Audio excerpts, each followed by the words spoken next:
refiere a la situación de la familia y de los adolescentes. Porque devuelve el control de los adolescentes hasta los 18 años a los padres. Sin ningún matiz, sin ningún comentario, y si hay problemas intrafamiliares, el chico o la chica deben referirse al tribunal de la familia. Very easy. Al tribunal de la familia, el adolescente de 14 años violado por el tío y hermano del papá va a ir a... Entonces era un peligro, pero de verdad infórmense, porque ahí hay una cosa que culturalmente no se rechazó. Eso se debería haber rechazado con un porcentaje mucho más importante. Entonces, el tema de la entrega de anticoncepción, independientemente de la edad, no se puede diferir buscando aprobación de los padres. Hay situaciones de excepción, porque como el Código Penal considera la violación del secreto profesional como un delito, en realidad no deberían preguntarle a nadie. Y así toda hay gente que consulta, que no quiere pedir con, que no te gustaría que, y que dice tu mamá de esto, y eso no corresponde. Y la protección de la confidencialidad ahora está protegida por la ley 2418, sin límite. La edad no es razón para aunque la confidencialidad. La única excepción es anticoncepción de emergencia en menores de 14, porque los datos muestran que en menores de 14 es más frecuente que haya un delito sexual detrás de un embarazo. Igual hay que entregar el método, pero luego se puede hacer la consulta al punto responsable que la adolescente defina para analizar cuál es la situación. Pero el método tiene que ser entregado primero de nada, porque está el tema del plazo pasado un cierto horario y ya no funciona.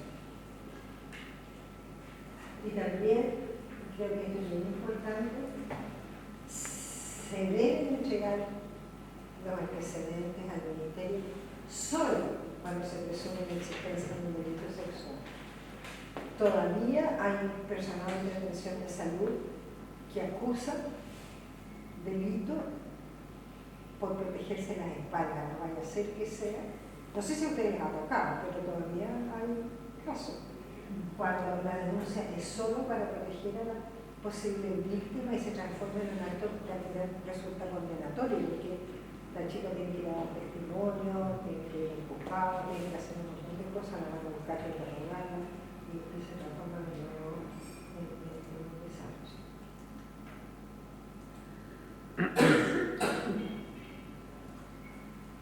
Como esta ley establece el tema de que las personas menores de 14 no pueden dar consentimiento para la actividad sexual, esta es la ley que va a crear problemas y la necesidad o de decidir si hay violencia para hacer una denuncia o no. Hay que tener cuidado porque cuando la diferencia es de hace 2 años y no es posible proceder penalmente, y no hay señales cuando solicita anticoncepción. No cuando tenía relaciones sexuales, sino cuando solicita para protegerse para adelante. No hay evidencia cuando solicita para decir hay que denunciar este caso. Ese es otro tema que hay que tener cuidado, porque solo explicita la intención de tener actividad, pero no haberla tenido y que se necesite denunciar. Es bastante compleja la situación y yo creo que en muchos consultorios lo resuelven por la cosa más simple que denunciar toda la de la persona.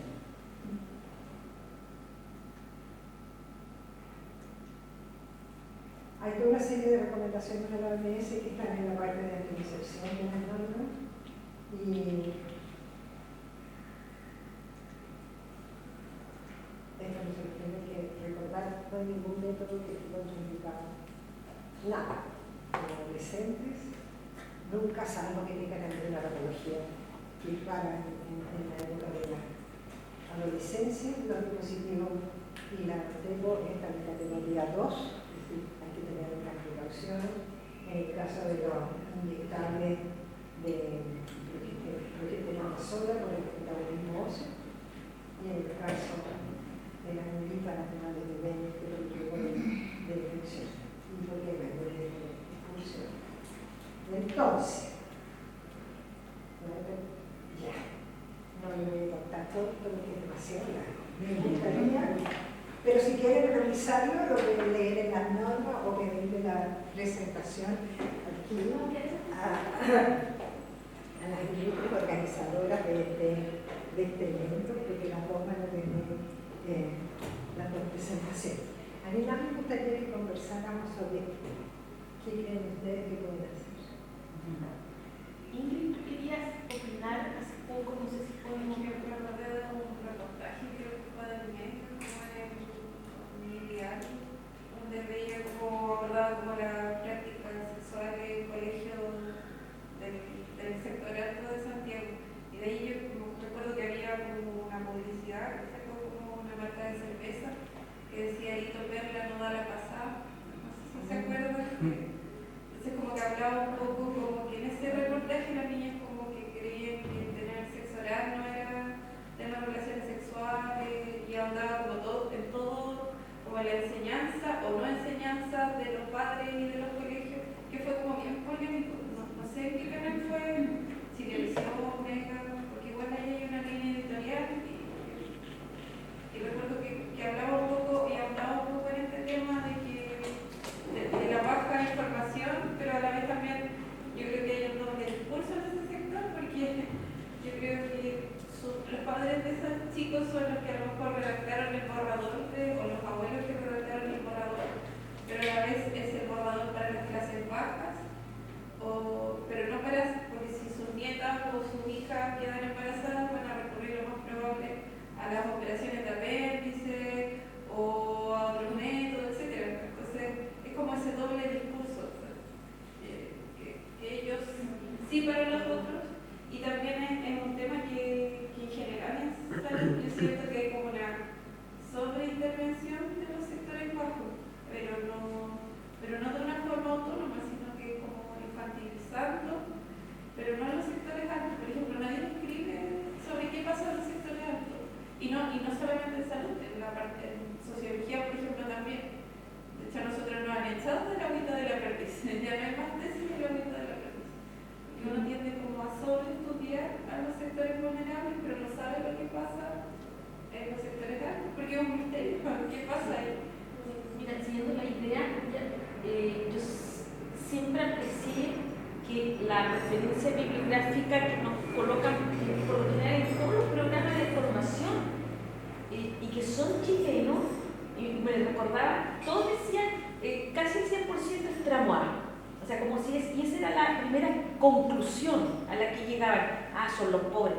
Y yo decía, pero si son hechos en ellos, o sea, es hecho en esa población, o sea, ¿de qué estamos hablando? No va a haber, o sea, claro, es concluyente para ellos porque es hecho con ellos.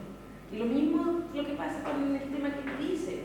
Entonces, no sé cuánto, no me atrevo a decir si hemos avanzado en mejorar el levantamiento de información que dé cuenta de la población general y no tan encasillada. Ahora, porque obviamente los antecedentes que se mostraron acá respecto de la diferencia de comunes y de clases sociales es evidente. Es evidente por qué está la diferencia, dónde están las diferencias. En cuanto al embarazo adolescente, recuerdo un artículo hecho por Lavandero en 2019, donde hace un análisis en Santiago del embarazo adolescente. Yo lo fui a leer curiosamente, porque era para una clase que necesitaba actualizar datos. Bueno, sí, el embarazo adolescente ha bajado en Chile, pero el levantamiento que hace este estudio en Santiago, de esas comunas que se quedan todavía con el embarazo adolescente, en algunas comunas aumentó. Y entendemos que cuando aumenta el embarazo adolescente en pobreza, baja aún más el indicador de la pobreza para esa persona. Entonces, qué contradictorio nos parece esto de que sí ha disminuido en general el embarazo adolescente, pero permanece y permanece con más gravitante, situación más grave en otras adolescentes como las que vemos y cómo viven hoy día los adolescentes, que es un tema de las generaciones, y cómo viven hoy día la sexualidad y un embarazo adolescente. Y hasta aquí todavía no hemos tocado la multiple adolescente.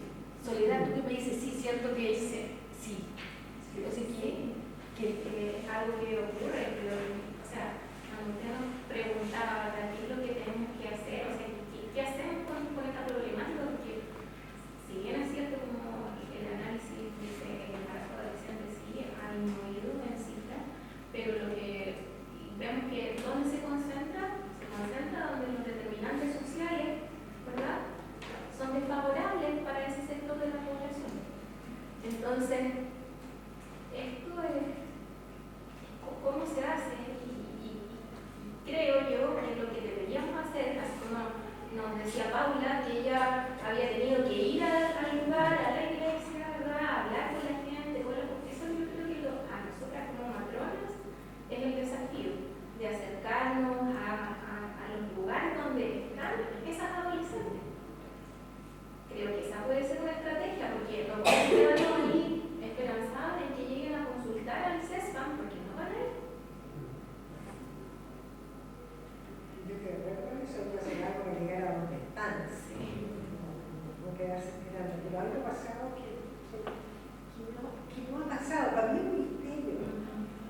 ¿Tú querías decir algo? Sí, yo creo que como práctica podemos, y hay que fortalecer los espacios amigables, porque yo veía que era súper bueno para los adolescentes que la atención en el CESFA es en el horario que ellos están en el liceo o en el colegio, y no hay espacios amigables en todos los CESFA tampoco, es como uno comunal, así que no ha cambiado lo que yo dejé de trabajar ahí.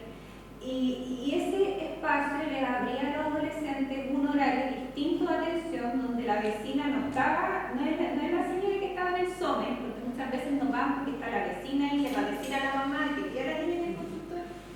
Ellos podían pedir hora por Facebook en ese tiempo, Instagram, y era súper bueno para ellos. Y lo que nos dimos cuenta cuando llegamos a los liceos a hacer educación es que hay muchos mitos dando vuelta.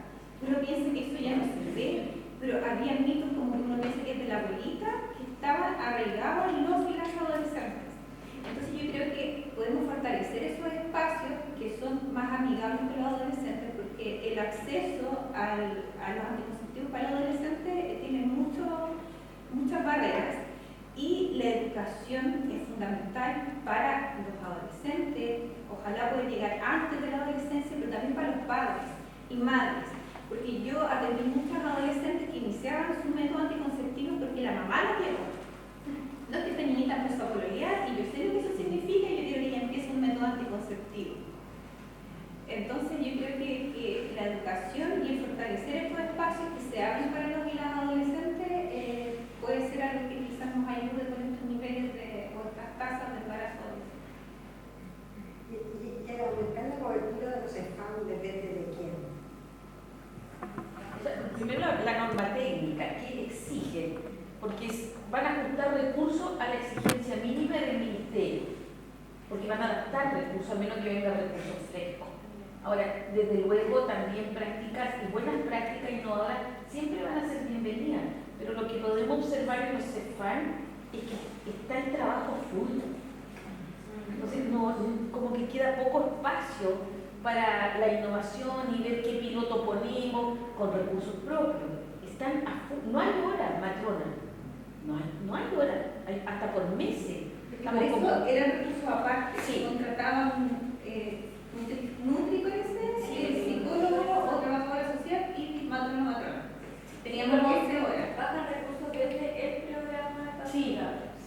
Ahora, si el tema en este caso embarazo adolescente, pero asociado con lo que se les puede proveer, no está en una agenda política, difícilmente van a haber recursos. O sea, si no hay iniciativas que lleguen hasta arriba y digan, veamos alguna iniciativa y le ponemos plata a eso, no.